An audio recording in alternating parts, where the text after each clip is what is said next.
Good morning, lovely people. How are you all today? I hope you're well. It's the end of... Oh, I've forgotten actually. No, it's month 26. My goodness. End of month 26 and we're suddenly into a bit of a heat wave. So if I'm sort of going during this video, if I'm sipping on my water, there's nothing wrong with me. I'm just a little bit warm. It's beautiful. So here we are at the end of another month. I'm sure I say it every month, but it feels like it's another month which has flown by. It's quite crazy actually how time is going so quickly. Now my thoughts for today have been prompted by a couple of things. One, a comment that was made to me, a conversational comment that was made to me recently by an ex-colleague from even before nursing, and a newspaper magazine article, I think it was a newspaper article a friend sent to me to see, that was from Australia, I think. Right, the first sip of water right now.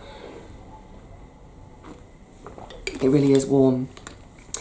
Yeah, so I'm just going to talk a little bit today about my frugal living, how I do it. Why I do it? No, kind of how I do it. So, yeah, it's about a week ago. This comment was made to me in conversation by a friend of mine, and he said, "Oh, you're so lucky that you don't have to work." And it kind of, it stuck in my throat a bit, because me not working, well, first of all, I do work. I work really, really hard. I work 7 days a week. My goodness, I work. But I don't work in the conventional sense of going out to a job that someone else pays me for. And the work I'm doing now doesn't pay anywhere near what I used to earn when I went out to work. But it just struck me that what bugged me in the conversation was the idea that that me not having to work is somehow lucky, that I'm only in this position through luck. It's nothing to do with luck. It's not like, I've had a massive lottery win. I've never had a lottery win. I don't do the lottery, but it's not like I've had some kind of massive lottery win. It's not like I've had some massive inheritance passed down to me. And I would say that to have to quit a job you love in your late 40s because you already have such bad arthritis that the doctors say your knees look like those of a 75-year-old, none of that is lucky. So, yeah, I don't know, it really bugged me because, and I had the conversation with them about it, so if they see this video, it won't come as any surprise. It bugged me because none of what I'm doing now is by luck. It's all by a combination of hard work, stubbornness, a lot of the time, and by having lived frugally all my life to this point. I would say that if I hadn't always been frugal, there's no way that I'd be in this position now. There'd be no way I would be able to do what I'm doing. So it kind of made me think about the fact that I always have been frugal. Why is that? I think fundamentally there's a couple of reasons. One, I grew up in a poor family. It's as simple as that. We didn't ever have money for anything other than the necessaries. So, as a kid, when it came to, say, birthdays or Christmas, I simply didn't expect anything. I never asked for anything because it would have been no good. You can ask, but bottom line is, if there's no money, you ain't gonna get. So you know, we grew up poor. My entire family, you know, going back generations, we're a very working class, you know, poor family. So my mum was brought up with frugality. So of course that's how I was brought up. And, you know, especially, you know, in a single parent household, there was just not any money to go around. So I'm having loads of water, but there we go, it's hot. Yeah, there just wasn't the money to go around. Roof over our head, food in our belly, clothes on our backs. That was kind of it. Everything else, wing it.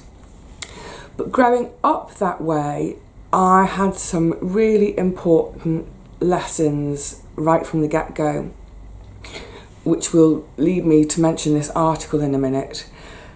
I should have written things down to remind me of what I wanted to say today, but never mind.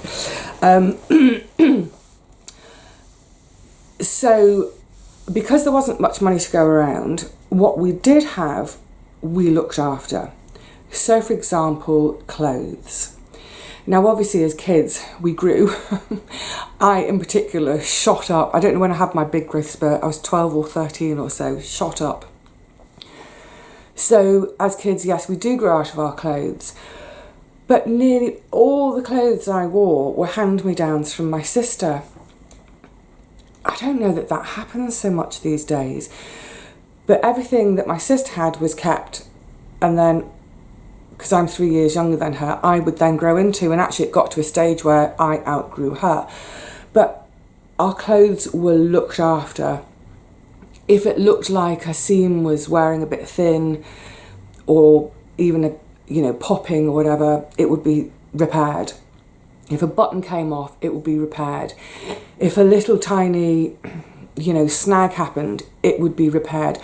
Our clothes were looked after and made to last season after season after season. I remember also when I was starting to get tall, for instance, if my skirts were looking a bit short, my mum would quite simply add a border, some sort of border around the hem, just to give it that little bit more length. So for the price of a bit of material to add on. Of course, we also grew up learning how to use a sewing machine, learning how to hand sew, so that we could make our own things as well, because I think then fabric was cheaper to buy. The irony is, I'll come to this article in a second, the irony is these days, more often than not, it's more expensive to buy fabric to make your own clothes than it is to buy ready-made clothes. But yeah, so, and that wasn't just clothes, but everything we had, everything was looked after. If it was showing signs of wear, things would be repaired or patched. We didn't throw things away. There we go. And that's true for stuff in the home as well. There was no kind of high fashion nonsense with the interior. It wasn't a case of, this year we're into purple. We'll have purple cushions and a purple throw and little accents of purple. Next year, we've changed our mind. Now we're into lime green. We'll get rid of those cushions and we'll get a whole load of new cushions. Bonkers. We didn't do that. I learnt from a really young age how to do basic DIY, how to do all the decorating, all of those things.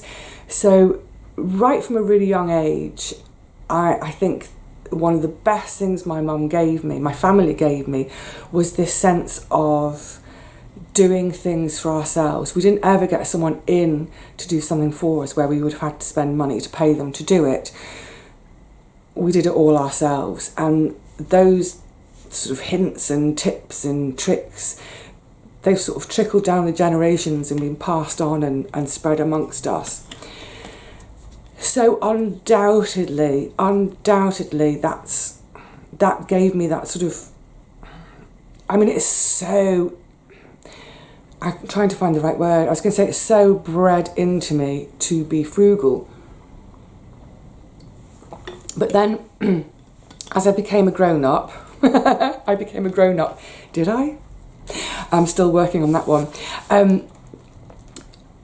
Obviously, there came a point as an adult where I was earning money, and you could say having a much more of a disposable income than I had as a kid, or than my family had as a kid. So I could have started splashing the cash on things. But like I said, I think it was so instilled in me not to just be chucking my money around. And so right from the get-go of me working and like I say, not splashing that cash around, when it got to a stage in I think I was in my late 20s, I might have just been turning 30, saving up to buy my first property. I live in London. Property in London is not cheap, but I figured that a mortgage would be cheaper than rent, but also a mortgage would be an investment in myself and my future, rather than always renting and basically lining someone else's pocket. So I started saving hard in my late 20s, and then by the time I was about 30, I was in a position to start looking for property to buy. And this is what I mean about my frugality. It's so instilled. I think one of the biggest things for me is I've only ever bought what I need. So, I'll come back to the house in a second. I just want to mention this article that my friend sent me. It was written by a lady in Australia, and it was a bit of a kind of like, wow, amazing article, because she had for 12 months not purchased any new clothes. She bought a couple of things secondhand, but the thrust of this article was, aren't I amazing? I've gone a whole year without buying clothes. So I read this article and I thought, there's nothing amazing about that. Isn't that how we all live? But of course it's not. People are buying clothes all the time, way more clothes than we need. I remember I used to, when I was at work on night shifts as a nurse, in our break at sort of 2-3 o'clock in the morning, sitting in the staff room trying to stay awake, because of course the natural thing is to want to just go to sleep and stay asleep, trying to stay awake, I would read, and all the other girls would be on their smartphones shopping for clothes all the time. That's all anyone did. It was like some kind of hobby/sport to buy new clothes. I don't get it. We just don't need the amount of clothes we're buying. Obviously some things are real high fashion pieces, and within months they'll look, ooh, that's so last season. Just don't buy it. Don't buy the high fashion stuff. Buy simple, well-made clothes. Just buy simple and well-made.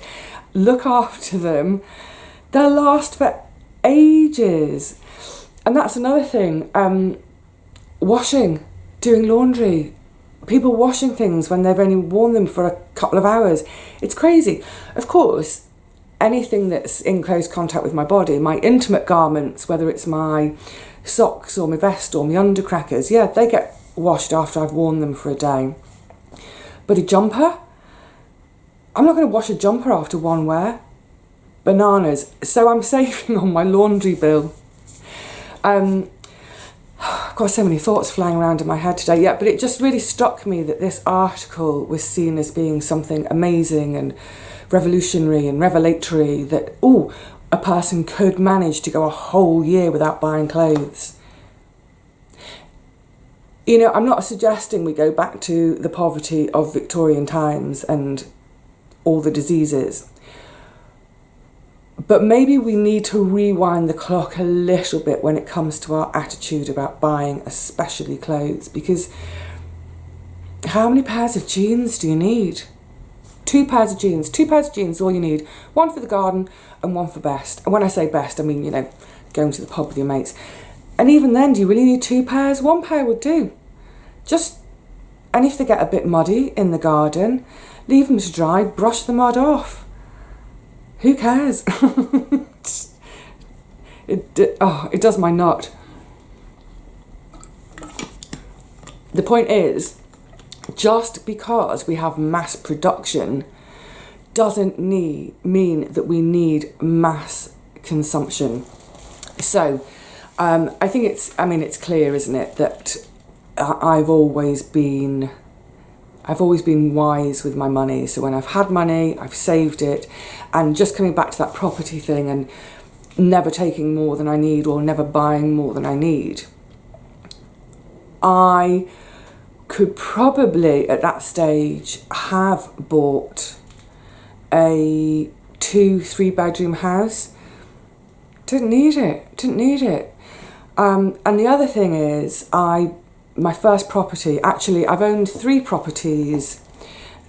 The first 2, I only owned them for sort of a year and a half, 2 years each before selling, doing the next one for personal reasons. They've all been doer-uppers. It's a huge saving.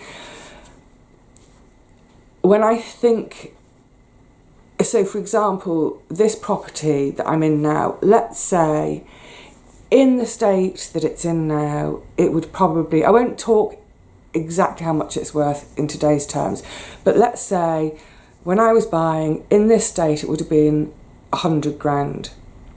I didn't pay anywhere near that much.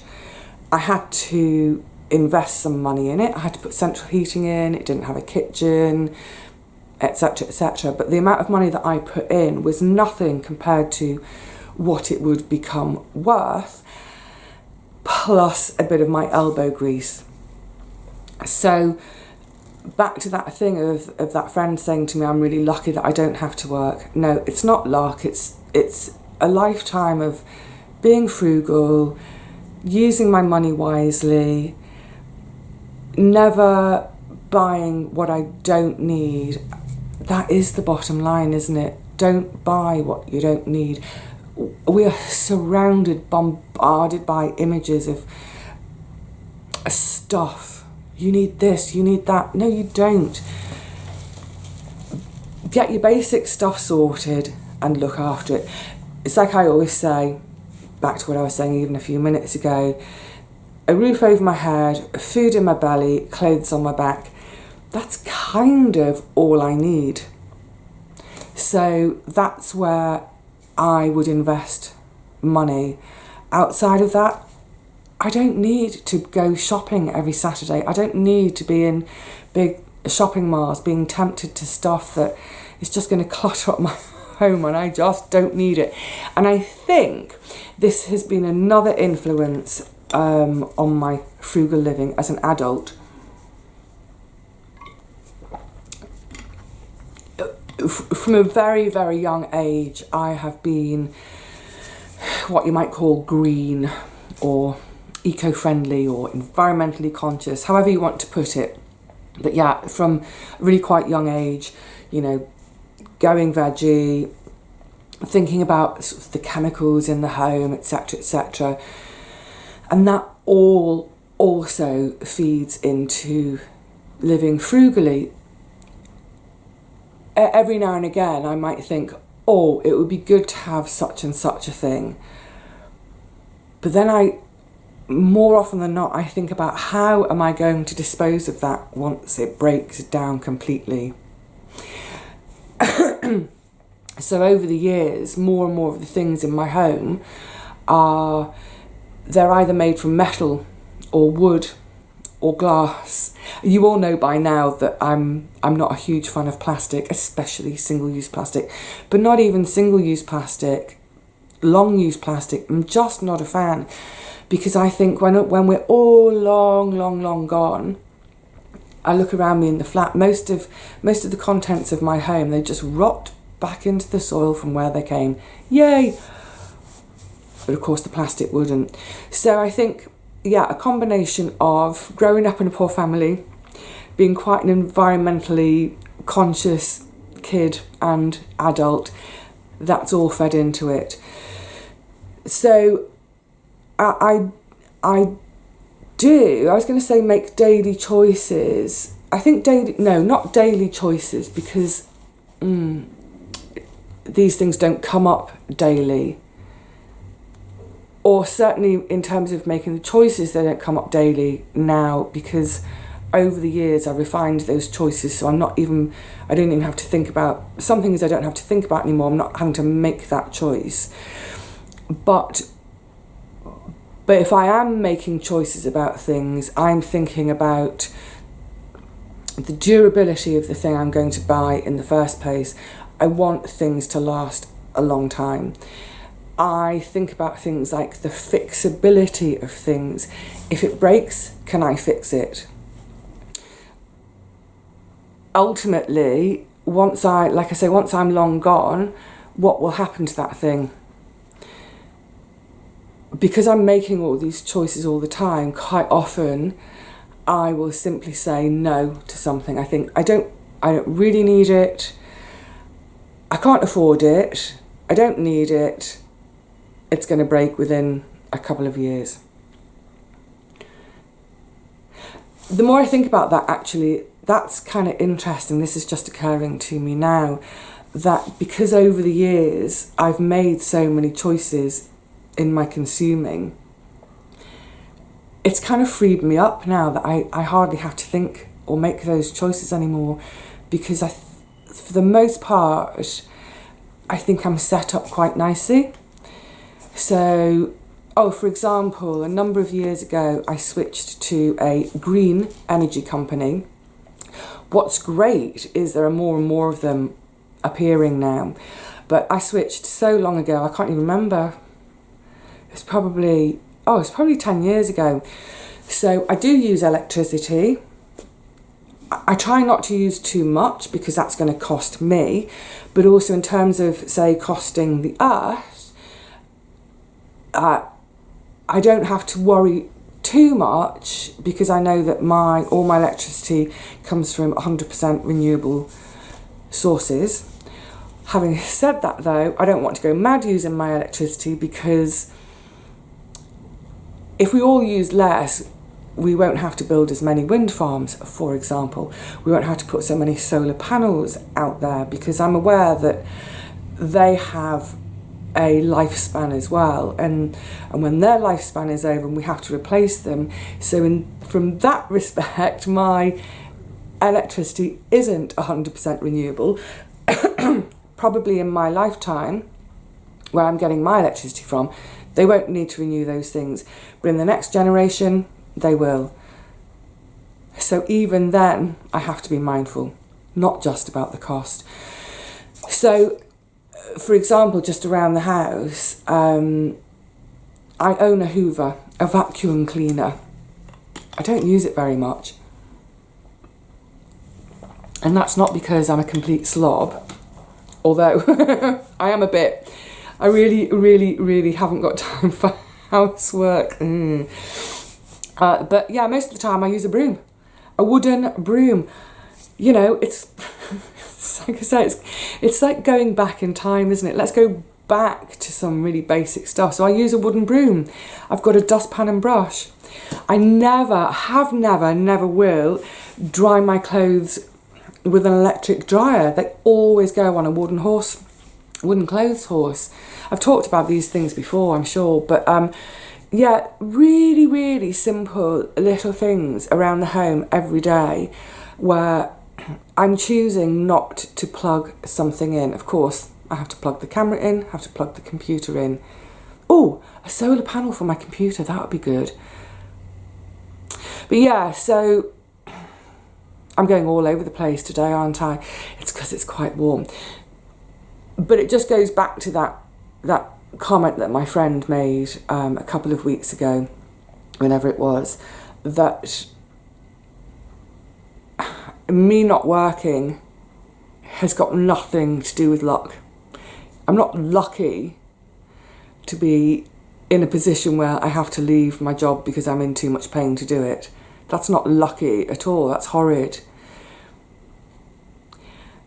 I am grateful, there's a difference, I'm grateful for my upbringing. I'm grateful for all the years of doing without, which have given me the strength to continue to go without now as an adult. But when I say go without, really, do I go without?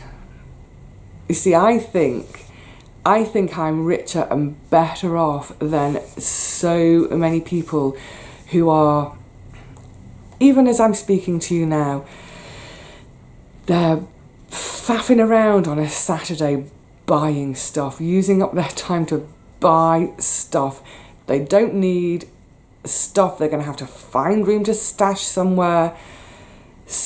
More stuff to clutter up their lives. So, you know what? Yeah, I don't go without. I just go with something that's a bit different. I have the richness and abundance and the joy from my garden. I have my wonderful communication with you guys. How enriching is that? That's not costing any of us anything, is it? Brilliant. So yes, I have lived frugally. I continue to live frugally. But by heck, I don't half feel rich. So on that note, because I realise I could waffle on this subject for hours and hours. You know what we should do? We should all organise a big meet-up in my local pub and we can chat about this for hours over a couple of pints. That would be nice. Now that would be money well spent, I think. Oh, fantasising about that now. Imagine it. How many